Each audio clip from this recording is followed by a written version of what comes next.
అందరికీ నమస్కారం. మీడియా మిత్రులందరికీ నా పేరు కాసర్ల గణేష్. నేను Congress party Seva Dal young brigade Suryapet జిల్లా అధ్యక్షుడిని.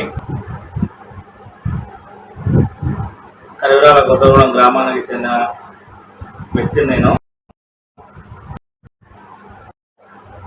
ముఖ్యంగా గమనిస్తే గత పాలనలో 10 ఏళ్ళున్న బీఆర్ఎస్ పాలనలో చేసింది ఏం లేదు, శూన్యం మొత్తం. మా ఊరికి ఒక్కటంటే ఒక్కటి డబుల్ బెడ్రూమ్ ఇల్లు కాదు కదా, ఖాళీ బాత్రూమ్ కానీ కట్టేయలేకపోయారు టీఆర్ఎస్ ప్రభుత్వంలో గాదర్ కిషోర్ ఎమ్మెల్యే ఉన్నప్పుడు. మా ఊరు నుంచి గోరంట్లకు రోడ్డు ఎంత ఘోరంగా ఉందో మీరు ఒకసారి వెళ్తే తెలుస్తుంది. అంత దీనమైన పరిస్థితి తీసుకొచ్చింది ఈయన. 10 సంవత్సరాలు ఎమ్మెల్యే ఉండి గాదర్ కిషోర్, టీఆర్ఎస్ ప్రభుత్వం 10 సంవత్సరాల అధికారంలో ఉంది. వాళ్ళు చేసింది పిడికాడు మట్టి కానీ ఒక గుంటలో పోయలేదు. మా ఊరు మొత్తం మీరు పరిశీలిస్తే మీకు తెలుస్తుంది. మిమ్మల్ని తీసుకుపోయి ఒక 5-6 బజార్లు తిప్పుతా, నేను ఊరు సగం తిప్పుతా, మీకే అర్థమవుతుంది బజార్లు ఎంత నిర్లక్ష్యంగా, ఎంత నిర్లక్ష్యానికి ఊర్లు కానీ మండలాలు కానీ జిల్లాలు కానీ గురైనాయి అంటే అంత ఘోరంగా బీఆర్ఎస్ పార్టీలో ఒక 50 సంవత్సరాలు మనం అభివృద్ధిలో వెనకపోయినాం. 10 ఏళ్ళు బీఆర్ఎస్ ప్రభుత్వం అధికారంలో ఉన్నాను. ఇక ప్రస్తుతం ఉన్న మా ఎమ్మెల్యే గారు అన్న మన్నుల సామెలు గారు అత్యంత మెజార్టీతోటి గాదర్ కిషోర్కు చెంప చెల్లు అనేటట్టు ప్రజలు తీర్పిచ్చారు. 50,000 మెజార్టీతోటి మా కాంగ్రెస్ అభ్యర్థిని 50,000 పైచిలకు మెజార్టీతోటి గెలిపించుకున్నాం. ప్రజలందరూ దానికి సహకరించారు. మా ఎమ్మెల్యే గెలిచి 5 నెలలు అయినా సరే, అందులో 2 నెలలు ఎన్నికల కోడ్ ఉన్నా సరే, 3 నెలలైనా ఎన్ని రోడ్లు పూసిర్రో, ఎన్ని సిసి రోడ్లు పూసిర్రో, ఎన్ని బీటీ రోడ్లు పూసిర్రో, ఎన్ని కొత్త బస్టాండ్ల నిర్మాణం కానీ అవన్నీ ఇచ్చారో వాళ్ళు 10 ఏళ్ల నుంచి చేయలేకపోయింది. మా మన్నుల సామెల్ గారు, మా ఎమ్మెల్యే గారు 3 నెలల్లో సగం పనులు పూర్తి చేసాడు. రాహుల్ గాంధీని ఎందుకు ప్రధానమంత్రిగా గెలిపించాలి? రాహుల్ గాంధీ గారు ప్రధాని కావాలనుకుంటే గతంలో కాంగ్రెస్ పార్టీ అధికారంలో ఉన్నప్పుడు 2009లోనే ప్రధానమంత్రి అయ్యేవాడు. కానీ అప్పనంగా వచ్చే ప్రధానమంత్రి పదవి ఉద్ధరించుకునే అవకాశం ఉన్న తీసుకునే వ్యక్తి మహానుభావుడు రాహుల్ గాంధీ గారు. అలాంటి వ్యక్తి కష్టపడి ప్రజలలోకి వెళ్ళి ప్రజా సమస్యలు అన్ని తెలుసుకొని ప్రజల మధ్యలో ఉండి ప్రజా సమస్యలు తెలుసుకున్నాకే ప్రధాని అయితే నేను ప్రజలకు ఇంకింత మెరుగైన పాలన అందిస్తా అన్న ఉద్దేశంతో ఇంతకాలం వేచి ఉన్నాడు. వాళ్ళ కుటుంబం మొత్తం ప్రాణాలు అర్పించింది. వాళ్ళ నాయనమ్మ ఇందిరాగాంధీ గారు రాజకీయ గొడవల వల్ల మృతి చెందారు. వాళ్ళ తండ్రి గారు అలాగే ఇదైపోయాడు. అయినా దేశం కోసం వాళ్ళ కుటుంబం మొత్తం పాడుపడి దేశమే ప్రారంగా బతుకుతున్న అలాంటి కుటుంబం నుంచి మళ్ళా రాహుల్ గాంధీ గారు ప్రధాని అయితేనే ఈ దేశాన్ని రక్షించగలుగుతారు. ఎవరు వచ్చినా ఈ దేశాన్ని ఇప్పుడున్న పరిస్థితుల్లో రాహుల్ గాంధీ గారు ఒక్కరైతేనే కాపాడగలుగుతారు. మళ్ళా బీజేపీ వచ్చిందంటే నేను ఒక దళితుని, ఇక దళితులు ఇట్లా ఈ ప్రెస్ ముందు నేను కూర్చొని ఈ కుర్చీలో కూర్చొని మాట్లాడే అవకాశం కానీ ఉండదు. మళ్ళా బీజేపీ ప్రభుత్వం వస్తే అంత అల్లర్లు, విధ్వంసాలు, ఊదగోద గొలుసుడు దళితులను ఇలాంటి జరుగుతాయి. కాబట్టి ఇవన్నిటిని అడగాలంటే రాహుల్ గాంధీ గారు ప్రధాని కావాలి. రాహుల్ గాంధీ గారు జోడో యాత్రలో ఎలాంటి ఉత్సాహం నింపింది కాంగ్రెస్ పార్టీ? ప్రస్తుతం కాంగ్రెస్ పార్టీ తెలంగాణలో అధికారంలో ఉన్నదంటే రాహుల్ గాంధీ గారి భారత్ జోడో యాత్రనే ముఖ్య కారణం. అది ఎంత ఉత్సాహం నేర్పిందంటే కర్ణాటకలో అధికారంలో ఉన్న, ఈ తెలంగాణలో ఉన్న, మళ్ళా ఇప్పుడు సెంట్రల్ కాంగ్రెస్ పార్టీ ఫామ్ అవుతుందన్న దానికి కారణం రాహుల్ గాంధీ గారి భారత్ జోడో యాత్ర. మా శ్రేణులకు కాంగ్రెస్ పార్టీ యువతకు, మా అనుబంధాల NSUI youth Congress, Seva Dal, general Congress, Mahila Congress ప్రతి ఒక్కరికి ఊపిరిచ్చింది భారత్ జోడో యాత్ర. కార్యకర్తలకు పునర్జీవితం పోసింది. ఉమ్మడి నల్గొండ జిల్లా 12 ఎమ్మెల్యేలలో సూర్యాపేట తప్పిపోవడానికి గల కారణం ఏంటి? సూర్యాపేట విపరీతమైన డబ్బు జగదీష్ రెడ్డి గారు, మా అభ్యర్థి రామరెడ్డి దామోదర్ రెడ్డి సార్ గారు చాలా మంచి వ్యక్తి. అయినా చాలా మంచి మన సొంత ఆస్తులు కోల్పోయిన నాయకుడు రాష్ట్రంలో ఎవరైనా ఉన్నారంటే మా రామరెడ్డి దామోదర్ రెడ్డి గారు. సొంత ఆస్తులను ప్రజలకు రాజకీయాలకు వచ్చి ఒక్కొక్కరు 1000 కోట్లు సంపాదించుకోరు. రామరెడ్డి దామరెడ్డి సార్ మాత్రం ఉన్న ఆస్తులు జనాలకు పంచిపెట్టి అలాంటి వ్యక్తి ఓడిపోవడానికి గల కారణం జగదీష్ రెడ్డి అక్రమంగా సంపాదించిన డబ్బు గుంపలు గుంపలుగా ఓటుకు 3000 4000 విచ్చల విలుగా ఖర్చు, ఒక్కొక్క ఓటుకైతే 10,000 ఇచ్చిన దాఖలాలు కానీ ఉన్నాయి. ఆ విధంగా జగదీష్ రెడ్డి గారు చేసి మళ్ళీ అదే కాకుండా ఆయన గూండాలతోటి ఆయన అనుచరులతోటి దాడులకు భయభ్రాంతులకు అప్పుడున్న బీఆర్ఎస్ ప్రభుత్వంలో వాళ్ళ పోలీస్ వ్యవస్థను కానీ అధికార వ్యవస్థను కానీ అన్ని మేనేజ్ చేసుకొని గెలిచిండు. అసలు ఆయన గెలిపే కదా అవన్నీ ఉన్నా సరే మా దామోదర్ రెడ్డి సార్ గారు ఒక 3000 చిలుకు ఓట్లతో ఓడిపోయిండు. నైతికంగా గెలుపు మా అభ్యర్థి శ్రీరాపేటలో. తుంగతుర్తిలో రౌడీజం నేర్పిందంటే దామోదర్ రెడ్డి అని చెప్పేసి కొంతమంది వాదన.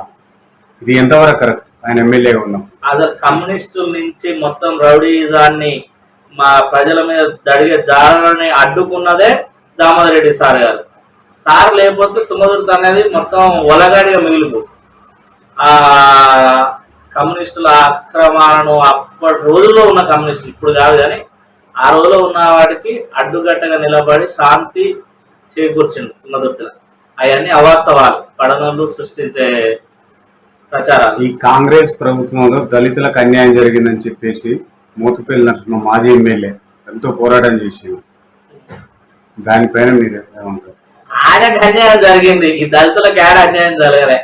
ఆయనకు అన్యాయం జరిగింది కాబట్టి దళితులకు అన్యాయం అంటారు. మరి బీఆర్ఎస్ ప్రభుత్వంలో ఒక్క మంత్రి లేడు, మాదిగ లేడు, మాల లేడు. మరి ఆయన బీఆర్ఎస్ లో ఉండదు, ఒక్కసారి బీఆర్ఎస్ ఎందుకు విమర్శించలే?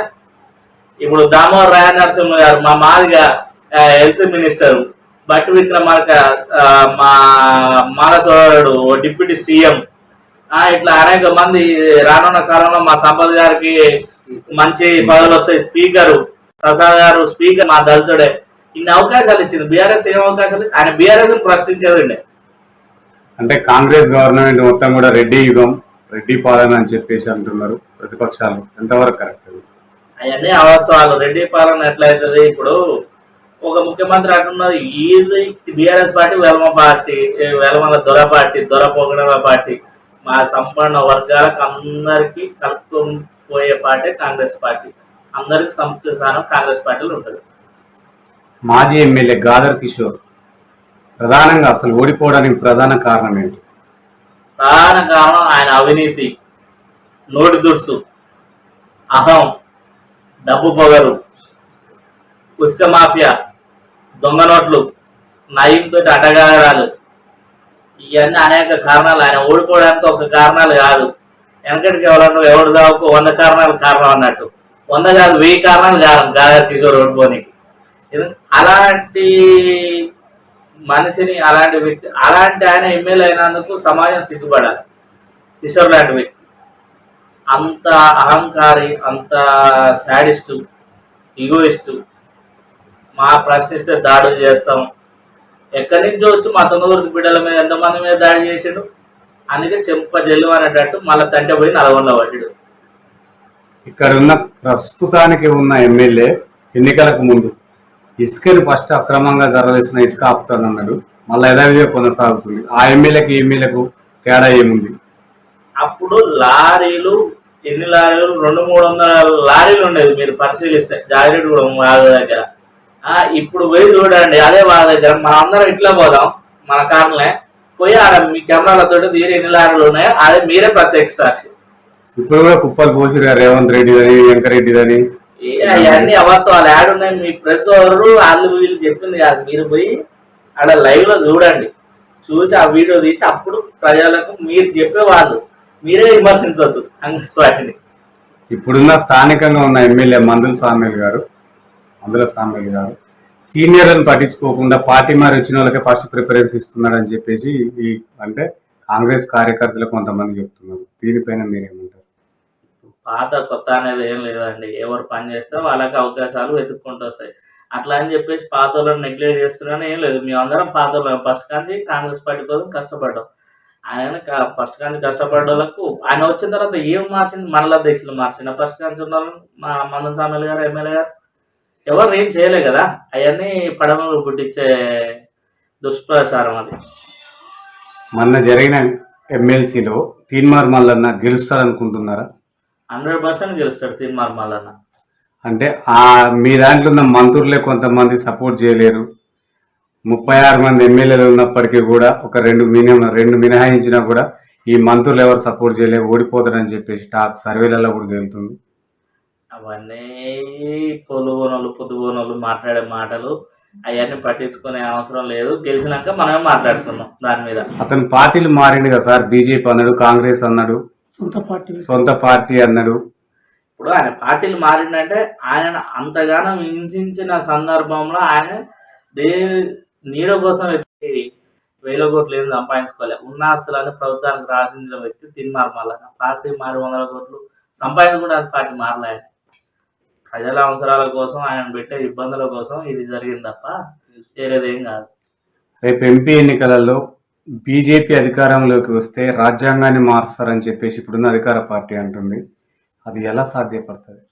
వాళ్ళ చేతిలో ఎంపీలు ఉంటే అందుకే వాళ్ళు 400 ఎంపీలు 400 అయితే మేము ఆడిన ఆట పాడిన పాట, మేము రాజ్యాంగాన్ని మారుస్తాం, రిజర్వేషన్లు తీసేస్తాం, మేము ఏమైనా చేస్తాం అనేది వాళ్ళు అనే మాట. బీజేపీ వాళ్ళు ప్రతిపక్షాలు ఉంటాయి కదా, ప్రతిపక్షాలు ఉంటాయి. ఇప్పుడు వాళ్ళకి థర్డ్ మెజార్టీ ఉన్నప్పుడు ప్రతిపక్షాలు ఏం చేస్తాయి? ఇక్కడున్న స్థానిక ఎమ్మెల్యే గారికి రాజకీయ అనుభవం లేదు అని చెప్పేసి కొంతమంది వాదన. కొంతమంది ప్రతిపక్షాలు కూడా అంటున్నారు గాదర్ కిషోర్ కాడున్న తెలివితేటలు లేవు అని చెప్పేసి కూడా అంటున్నారు. దీని మీద మీరు ఏమంటారు? మా ఎమ్మెల్యే గారు మందస్వామి అన్నయ్య గారు 40 ఏళ్ళ నుంచి ప్రజా జీవితంలో ఉన్నారు. 2 సార్లు గిడ్డాకుల చైర్మన్, ప్రస్తుతం ఎమ్మెల్యే. ఆయనకు రాజకీయ అనుభవం లేనా అని అంటున్న వాళ్ళు పిచ్చోళ్ళతో సమానం మా దృష్టిలో. జిల్లాలో ఇప్పుడు మొత్తం కూడా జిల్లా ఒక సూర్యాపేట వదిలేస్తే మొత్తం కూడా కాంగ్రెస్ అధికారంలోకి వచ్చింది. ఎలాంటి డెవలప్మెంట్ చేస్తున్నారు? మేము డెవలప్మెంట్ అంటే డెవలప్మెంట్ వాళ్ళు 10 ఏళ్ళలో చేయలేనిది మేము ఒక 3 నెలల్లో చేసినాం. అయినా మీడియా మిత్రులు కానీ అనేక ప్రజా సంఘాలు కానీ స్వేచ్ఛ ఇచ్చినాం కాబట్టి వాళ్ళు మమ్మల్ని అడుగుతారు. అంతకుముందు మీడియా వాళ్ళు కేసీఆర్ దగ్గరికి పోయేది ఉండబోయి ప్రశ్నలు ఇష్టం వచ్చిన ప్రశ్నలు కానీ అడిగేది ఉండవు. రేవంత్ రెడ్డి గారు 2 రోజులు ఒకనాడు ప్రెస్ మీట్ పెట్టి మాట్లాడుతాడు, అడిగిన దానికల్లా సమాధానం చెప్తాడు. అంతే తప్ప మేము ఇప్పటికే 5 గ్యారెంటీలు అమలు చేసినాం, 4 గ్యారెంటీలు అమలు చేసినాం, మిగతా కానీ అమలు చేస్తాం. వాళ్ళు 10 ఏళ్ళ అధికారం నుండి మొదటిసారి రైతు రుణమాఫీ అన్నారు. ఎప్పుడు చేశారు? 1 ఇయర్ బ్యాక్, 9 సంవత్సరాల తర్వాత చేశారు. మేము ఒక 2 నెలలు లేట్ అయినందుకే లేట్ అయిందని మొత్తుకుంటారు. మేము రైతు బంధు కానీ వచ్చే వానాకాలం కారుకు 7,500 వేస్తాం. అట్లా లేదు. అవన్నీ వీళ్ళకి నిద్ర పట్టక 10 సంవత్సరాల పవర్ నుండి ఇప్పుడు పిచ్చిలు వేసి పిచ్చిలో మాట్లాడే మాటలు వీళ్ళకు ఎర్రగడ్డ హాస్పిటల్ తోలాలి ఇట్లా మాట్లాడేటోళ్ళను. సరిపోదుగా మరి హాస్పిటల్ సరిపోతే ఇంకా పెద్దలు కట్టిస్తాం మామూలుగా ప్రభుత్వం. 6 గ్యారంటీలలో జిల్లా వ్యాప్తంగా ప్రజలు ఏ విధంగా ఆశీర్వదిస్తున్నారు? ఈ 6 గ్యారంటీలు బ్రహ్మాండంగా ఆదరిస్తారు ప్రజలు. మహిళలకు ఉచిత బస్ ప్రయాణం, 500కి గ్యాస్ సిలిండరు, 250 యూనిట్ల వరకు కరెంటు ఫ్రీ మధ్యతరగతి కుటుంబాలకు. ఇంకా ఖతిమ చేసేటి కానీ ఉన్నాయి. అవి కానీ ఎన్నికల కోడ్ వల్ల ఆగిపోయినాయి, డిలే అయినాయి. ఎన్నికలు అయిపోయిన తర్వాత చేస్తాం. ఇప్పుడున్న ప్రతిపక్షాలు ఉచిత బస్సు విషయంలో ఉన్నవారికే కల్పిస్తున్న అవకాశం, లేని వారు లేని తీరనే ఉంటున్నారు. ఈ ఉచిత బస్సు తీసేయాలని చెప్పేసి అంటున్నారు. నిజంగా తీసేస్తే లాభమా, ఉంచితే లాభమా? 100% ఉచితనే లాభం. అంత ఎంప్లాయీస్ బాగుపడుతున్నారు. మామూలు ఇట్లాంటి పేద కుటుంబాల నుంచి పోయేటోళ్ళు బస్సులలో తిరగరు కదా సార్? బస్సులలో తిరగకపోతే ఇంకా పేద కుటుంబాలకి ఎక్కువ లాభం. ఎంప్లాయీస్ కార్లు ఉంటాయి, వాళ్ళకి సొంత వెహికల్స్ బైక్లు ఉంటాయి. పేద ప్రజలకి ఎక్కువ యూజ్ అవుతుంది ఇది ఫ్రీ బస్ అనేది. అంతగానే వాళ్ళు జీర్ణించుకోలేకపోతారు బీఆర్ఎస్ బీజేపీ నాయకులు. ఆటో కార్మికుల పొట్టగొట్టినట్టు కదా. ఆటో కార్మికులకు ఇప్పుడు మనం ఒక ఇప్పుడు కొత్తగూడెం రావాలి. కొత్తగూడెం అయితే నీకు 24 అవర్స్ అయితే బస్ సర్వీసెస్ ఉండవుగా. ఆటోకి రావాల్సిందే. ఇప్పుడు సిటీ లోకల్ ఉండవు. మనం ఏడ దిల్చినగర్లో దిగుతాం. దిల్చినగర్ నుంచి మనం గల్లీలో ఒక 2 కిలోమీటర్ పోవాలి. ఆడికైతే బస్సు పోదుగా. అట్లయినా ఆటో కార్మికులకు మనం 12,000 ఇస్తానన్నాం కదా, ఆమె కానీ ఫుల్ఫిల్ చేస్తుంది గవర్నమెంట్. అలా ప్రత్యామ్నాయం సృష్టిస్తాం. ఇప్పుడు జిల్లా వ్యాప్తంగా గతంలో మీ ప్రభుత్వం హయాంలో ఉన్నప్పుడు వేసిన రోడ్లే ఉన్నాయి సార్, కొత్తగానైతే ఎక్కడ రోడ్లు అవ్వపడతారు. ఈ రోడ్డు మార్గాలు సరిచేయడం కోసం మీరేమో మంత్రి గారికి కలిసారా? ఎక్కడ ఆల్రెడీ మా మంత్రి గారు, మా ఎమ్మెల్యే గారు, మా నియోజకవర్గం విషయానికి వస్తే ఆల్రెడీ మాకు శాంక్షన్ అయినా. ఏది ఇప్పుడు బస్ స్టాండ్ మీరు అన్న రోడ్ బాగాలేదు అన్నారు కదా, ఆ నుంచి గోరెట్లకు ఒకటి, సంగం టు తిమ్మపురం ఒకటి, అన్నారం టు తిమ్మపురం ఒకటి, ఈ లింక్ రోడ్లు ఏడున్నా అవన్నీ ఇంకొక సంవత్సరం లోపే మీరే రండి, మీ ప్లేసే రండి, మళ్ళీ మమ్మల్ని కలవండి, మా దేశం కానీ నన్ను మేమే పోయి మిమ్మల్ని తీసుకొని పోతాం. వాళ్ళు 10 ఏళ్ళ నుంచి చేయలే కదా, మాకు సంవత్సరం టైం ఇయ్యి. ఇంకోటి ఇక్కడ ఎక్కడ అంటే ఈ 2-3 ఊర్లలో ఈ పరిధిలో ఎవరిని అడిగినా కిషన్ రావు గారి పేరు చెప్తున్నారు. అసలు ఎవరా కిషన్ రావు? వాళ్ళు గతంలో వాళ్ళ నాన్నగారు కిషన్ రావు గారు, వాళ్ళ నాన్నగారు సీతారాములు సార్ ఆ రోజులలో సమితి ప్రెసిడెంట్ ప్లస్ ఏఐసిసి నెంబర్. అంత గొప్ప చరిత్ర ఉన్న కుటుంబం వాళ్ళది. రోజు ఒక నిత్యాన్నదానం జరుగుతుంది ఆడ ఇంట్లో. అంత గొప్ప మనసు ఉన్నది కాబట్టి వాళ్ళ దగ్గర గతంలో 400 ఎకరాలు 500 ఎకరాలు ఉండే. రాజకీయం పేద ప్రజల కోసం ఆ రోజులలో కమ్యూనిస్టులకు ఎదురు తిరిగి, అరాచకాలకు ఎదురు తిరిగి ఒక 450 ఎకరాలు అమ్మి ప్రజలకు దాన ధర్మాలు చేశారు. ఇప్పటికీ వాళ్ళ ఇంట్లో ప్రతిరోజు ఒక 20 మందికి నిత్యాన్నదానం జరుగుతుంది. ప్రతి కార్యకర్తకు ఆపదైనా సాపదైనా 10 సంవత్సరాల నుంచి నిత్యం వెన్నంటే ఉండి ప్రతి కార్యకర్తను కంటికి రెప్పలా కాపాడుకుంటున్న, అందుకే వాళ్ళకు ఈ మండలంలో కానీ ఈ నియోజకవర్గంలో కానీ ఇంత మంచి పేరు ప్రతిష్టలు ఉన్నాయి. ముఖ్యంగా మా మహిళా కాంగ్రెస్ జిల్లా అధ్యక్షురాలు అనురాధ మేడం గారు అయితే ప్రతి ఒక్కరిని అమ్మలాగా చేరదీస్తుంది. ఇంటికి పోయిన వాళ్ళను ఎంత దూరం నుంచి వచ్చినా ఎవరైనా సరే, శత్రువు అయినా సరే అన్నం పెట్టని బయటికి తోలదు. అంత మంది ముఖ్యంగా వాళ్ళ తనయుడు వారసుడు యువనాయకుడు Tirumala Pragada Rao makers of milk shake CEO అన్న. ఇంకా అన్న గురించి అయితే ప్రత్యేకంగా చెప్పనక్కర్లేదు, కరెంట్ గాని సత్యం పలికింది. ఎప్పుడు కార్యకర్తలు కానీ ఇక్కడి నుంచి మా నియోజకవర్గం నుంచి హైదరాబాద్కు పోయినా వాళ్ళ బాగోగులు కానీ వాళ్ళకు భోజనాలు కానీ ఏమైనా నేనున్నా అన్న అంటే నేనున్నా అంటూ ఆదరిస్తాడు. కాబట్టి ఆ కుటుంబానికి అంత మంచి పేరు. గత ప్రభుత్వం దళితులకు దళిత బంధం తీసుకొచ్చింది. మీ ప్రభుత్వం దళితులకు ఏ న్యాయం చేయబోతుంది? మేము అంబేద్కర్ అభ్యాసం తీసుకొస్తాం. అది ఆలోచనలో ఉన్నది. ఆల్రెడీ మేము మేనిఫెస్టోలో కానీ చెప్పినాం, దళిత డిక్లరేషన్లో పెట్టినాం. అది కానీ ఇంప్లిమెంట్ చేస్తుంది ప్రభుత్వం. అది వీళ్ళు 10 లక్షలు పెట్టారు, మేము 12 లక్షలు. దళితులు ఎంతమంది దళితులు జిల్లా వ్యాప్తంగా బీఆర్ఎస్ ప్రభుత్వంలో ప్రవేశపెట్టిన దళిత బంధు పథకం ద్వారా ఎంతమంది దళితులు లబ్ధి పొందిస్తారు? ఎవరు లబ్ధి పొందారు? బీఆర్ఎస్ నాయకులు, బీఆర్ఎస్ లీడర్లు, ఎమ్మెల్యే లబ్ధి పొందారు. లబ్ధిదారునికి 1 లక్ష వస్తే నాయకులకు ఎమ్మెల్యేలకు 9 లక్షలు పోయాయి. అసలు తిరుమలగిరి మండలంలో పైలట్ ప్రాజెక్ట్ ఎంచుకున్నందుకు మీ తొండ గ్రామం ఆ తిరుమలగిరి ఆ లోకల్లో తిరిగినప్పుడు లబ్ధిదారుల కడిపోతే బర్రెలను తీసుకుపోయి అరకులు ఆంధ్రాలో చంపేసారు. ప్రాణాలు పోయినాయి. ఇంకా దళితులు ఈ దళిత బంధు చేయబట్టి లబ్ధిదారునికి 1 లక్ష కానీ లబ్ధి చేరలే. మిగతా 9 లక్షలు వీళ్ళ సొంతం అయింది. ఆ విషయంలో కానీ కిషోర్ మీద చట్టరీత్యా కేసులు నమోదు చేస్తుంది ప్రభుత్వం. కఠినంగా ఎక్కడనైనా అవకతవకలు జరిగితే అట్లేం లేదు, ముక్కు పిండి వసూలు చేస్తుంది అవినీతి పర్ల. ఫోన్ ట్యాపింగ్ విషయంలో అంతా కూడా నిర్ధారణ పెద్దాయన అనే ఒక పేరు వెళ్తుంది. ఆ పెద్దాయనకు శిక్ష పడుతుందా? మీ ప్రభుత్వం శిక్ష చేస్తుందంటారా? తప్పు చేస్తే 100%. తప్పు చేస్తే మన దేశం అలాంటి దేశం, ప్రజాస్వామ్య దేశం. ప్రధానమంత్రులు ముఖ్యమంత్రులనే జైల్లో పెట్టిన దేశం మనది. ఈయన మాజీ ముఖ్యమంత్రి ఒక లెక్క. ఈయన తప్పు చేస్తే న్యాయం అందరికి సమానమే, చట్టం దృష్టిలో అందరు సమానమే. కాబట్టి ఈయన తప్పు చేస్తే ఖచ్చితంగా ఊసలు లెక్క పెడతాడు. చర్లపల్లి జైల్లో పోయి చెప్పకూడదు తింటాడు. మొన్న ఎమ్మెల్సీ ఎన్నికలలో బీఆర్ఎస్ మొత్తం కూడా బీజేపీకి సపోర్ట్ చేసింది. ఆ 2 పార్టీలు ఎప్పుడు ఒకటే కదా, వాళ్ళు ఎప్పుడు వేరని వాళ్ళు ఎప్పుడు ఒకటే. ఎమ్మెల్యే ఎలక్షన్ లో ఒకటే, ఇప్పుడు ఎమ్మెల్సీకి ఒకటే, ఎంపీ మాకడ కానీ బీఆర్ఎస్ అంతా బీజేపీకి సపోర్ట్ చేసింది ఎంపీ ఎలక్షన్ లో. కానీ కాంగ్రెస్ దెబ్బ పడదా? మాకేం తప్పు పడదు. మా కార్యకర్తలు గట్టి కార్యకర్తలు, మా కార్యకర్తలు పనిచేస్తారు. మా లీడర్లు కార్యకర్తలకు అందుబాటులో ఉంటారు. ప్రజలకు మేము మంచి చేయాలన్న ఉద్దేశం మీద ఉన్నాం. వీళ్ళందరూ కూటమికి వచ్చినా కాంగ్రెస్ పార్టీని మాత్రం ఏం చేయలేదు. ఇంకోటి కల్వకుంట్ల కవిత పేరు వినే ఉంటారు మీరు. చాలా గొప్ప పని చేసింది మేడం గారు. ఇప్పుడు పోయి తిహార్ జైల్లో ఉంది. ఆమెకు బెయిల్ దొరకట్లేదు. ఆమె తప్పు చేసింది కాబట్టి బెయిల్ దొరకదు. అసలు ఏం తప్పు చేసింది? అసలు ఆ మందే పెద్ద తప్పు. అంటే ఆ మందులో ఇంకా ఫేక్ మందు, కల్తీ మందు.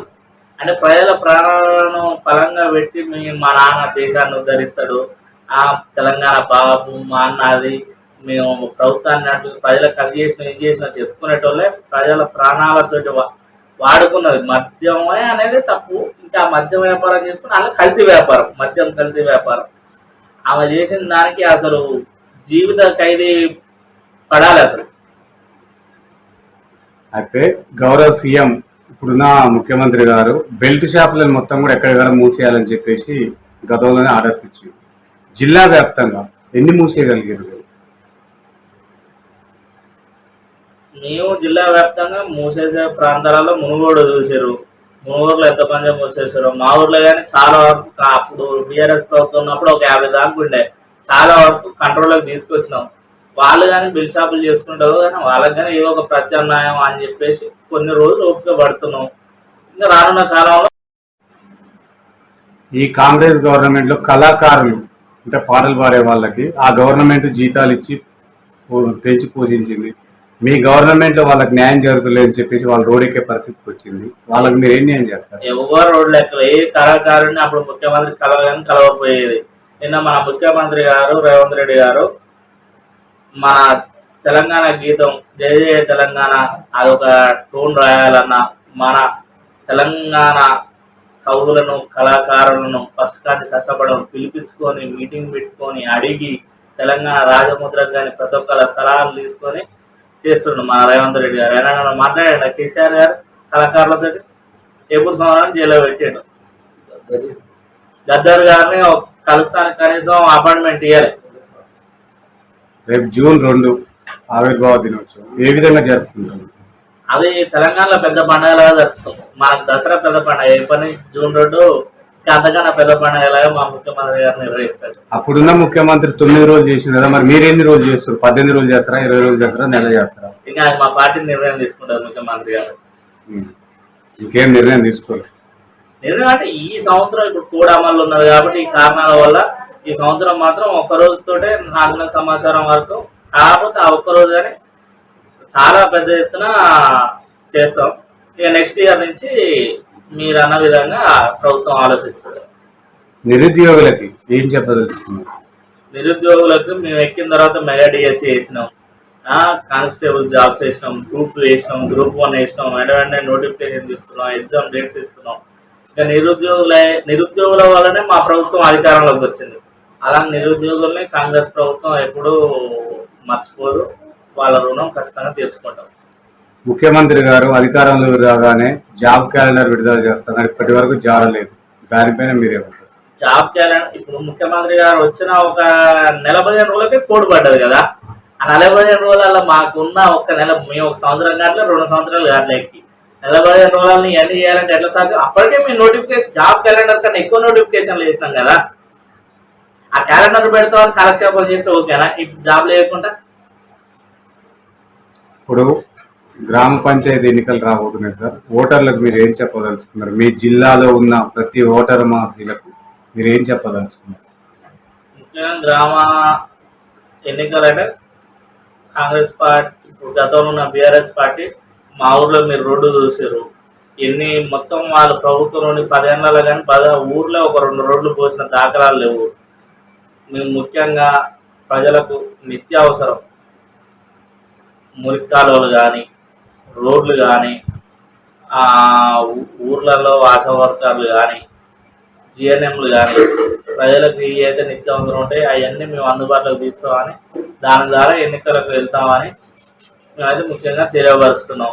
వీళ్ళు చేసింది అయితే ఏం లేదు. ప్రజలకు ఎలాంటి ఇబ్బందులు లేకుండా మేము వెళ్తే ప్రజలు ఖచ్చితంగా మమ్మల్ని చేరదీస్తారు. చివరిగా మొన్న ఎమ్మెల్సీ ఎన్నికలు, ఎంపీ ఎన్నికలలో మీరు ప్రచారాలకు గడప గడప తిరిగారు కదా, ప్రజల స్పందన ఏ విధంగా ఉంది సార్? 6 గ్యారెంటీల పైన ప్రజలు చాలా అంటే చాలా సంతోషంగా ఉన్నారు.